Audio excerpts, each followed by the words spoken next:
যে গণধর্ষণের শিকার হয়েছে সেই নেতার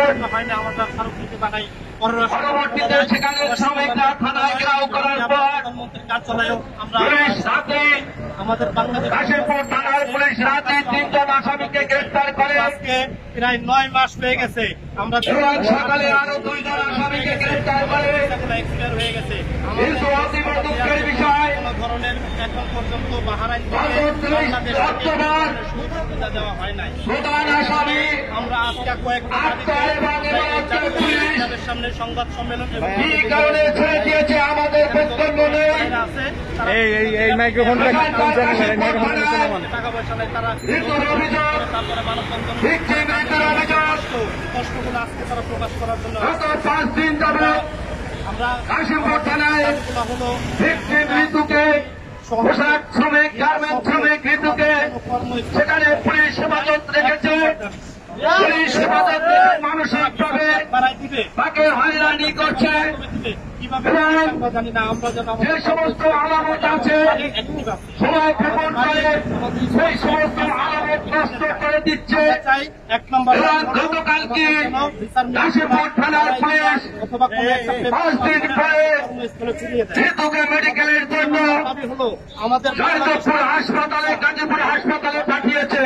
বন্ধ আছে। আমরা এর তীব্র নিন্দা জানাই থানা কর্তৃপক্ষের পুলিশের রহস্যজনক ভূমিকার জন্য আমরা এ জাতীয় আচরণের জন্য আমরা ধিক্কার এবং নিন্দা জানাই। এবং আজকের সমাবেশ থেকে আজকের সমাবেশে আমাদের এই সমাবেশ এখন শুরু করছি। আজকের এই সমাবেশে সভাপতিত্ব করবে বাংলাদেশ শ্রম অধিকার ফোরামের কেন্দ্রীয় কমিটির সভাপতি আপনাদের সুপরিচিত এই দেশের প্রখ্যাত শ্রমিক নেতা সর্বদলীয় এবং ছাত্র সংগ্রাম পরিষদের সাবেক ছাত্র নেতা বাংলাদেশের ওয়ার্কার্স পার্টি ঢাকা মহানগরের সভাপতি